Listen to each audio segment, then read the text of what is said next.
Hello students, probability से हमारे पास ये एक क्वेश्चन है।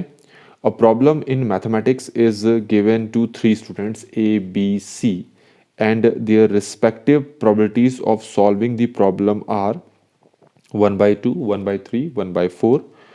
Probability that the problem is solved is, ये फोर ऑप्शंस हमें यहाँ पर दे रखे हैं। क्वेश्चन का मतलब क्या है कि ए बी सी तीन बंदे हैं, इनको कोई मैथ्स की प्रॉब्लम सॉल्व करने के लिए कहा गया और तीनों इंडिपेंडेंटली सॉल्व कर रहे हैं।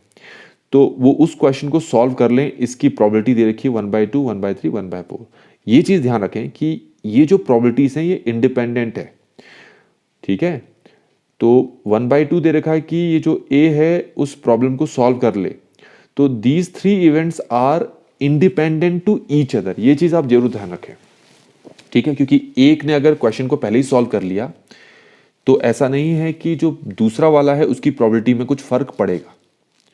वो नहीं भी कर सकता है, वो कर भी सकता है, काफ़ी सारे ऑप्शन उसके पास। अच्छा, क्वेश्चन में ये कहा है कि ये प्रॉब्लम सॉल्व हो गई हो, तो प्रॉब्लम सॉल्व हुई होगी तो इसके कई सारे तरीके हैं। वो क्या तरीका मैं ऐसे ही बता सकता हूँ।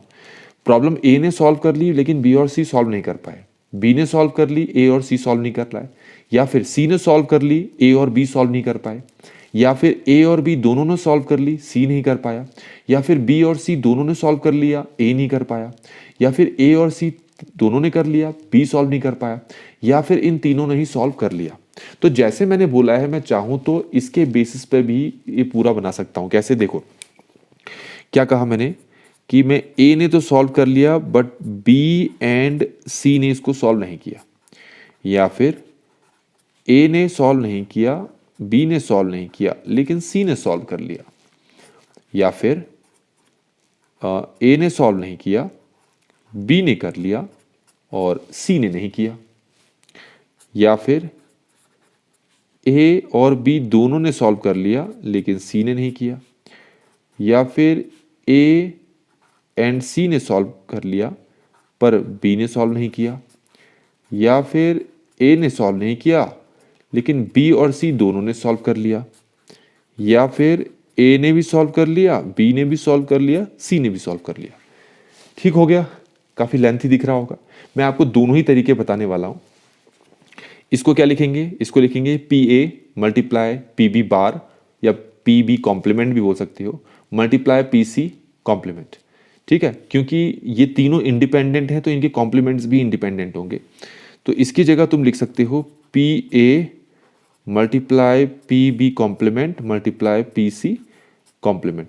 इसको भी ऐसे ही लिख सकते हो, P A complement multiply P B complement multiply P C. तो इस तरीके से इन सबको लिखो और इनकी रिस्पेक्टिव प्रोबेबिलिटीज यहां पर पुट कर दो। पी ए की वैल्यू तो 1/2 होगी, पी बी कॉम्प्लीमेंट की वैल्यू इसका अपोजिट होगी, तो 1/3 का अपोजिट हो जाएगा 2/3। तो वो यहां पुट करके इस तरह से भी आप सॉल्व कर सकते हो, लेकिन हम चलेंगे यहां पे शॉर्टकट मेथड पे। शॉर्टकट मेथड क्या है कि क्वेश्चन में कहा है कि प्रॉब्लम सॉल्व हो जाए, तो हम यह बात कर रहे हैं कि at least one of them can solve the problem, okay. तो probability of A union B union C, what does it mean? It means that probability that one of them, at least one of them, ध्यान रखना at this statement, at least one of them can solve the problem. तो इसका formula हमारे पास है 1 minus P A complement multiply P B complement multiply P C complement, ठीक है। क्योंकि ये तीनों ही A B C all three are independent, so that's why this formula we have applied. तो 1 माइनस पी ए कॉम्प्लीमेंट 1/2 का complement हो जाएगा 1/2, पी बी कॉम्प्लीमेंट 1/3 का हो जाएगा 2/3, और पी सी कॉम्प्लीमेंट ये हो जाएगा आपका 3/4। ये इससे कैंसिल, ये इससे कैंसिल, तो आपको क्या आंसर मिल रहा है? आपको मिल रहा है 1 माइनस 1/4, जिसको सॉल्व करोगे तो आंसर कितना आ रहा है? 3/4। तो यहाँ पर आप देख सकते हैं हमारे पास जो ए ऑप्शन है हमारे आंसर के साथ मैच कर रहा है। स्टार्टिंग में मैंने जो फॉर्मूले आपको बताया ना, आप ये वाला फॉर्मूला भी यूज़ करके अपने आंसर को निकाल सकते हैं, इसीलिए मैंने दोनों ही मेथड यहाँ पर आपको बताए ताकि कोई प्रॉब्लम आप फेस ना करें। तो आई थिंक कि आपको ये सोल्यूशन पूरा समझ में आ गया होगा। सोल्यूशन समझ में आया है तो वीडियो को लाइक ज़रूर करें और चैनल को सब्सक्राइब नहीं किया तो प्लीज़ चैनल को सब्सक्राइब ज़रूर करें, क्योंकि IIT JEE या IIT मेंस में जितने भी क्वेश्चंस अब तक आए हैं उन सभी के सोल्यूशन आपको इस चैनल में इजीली और आसान मेथड से अवेलेबल हो जाएंगे। Thanks for watching.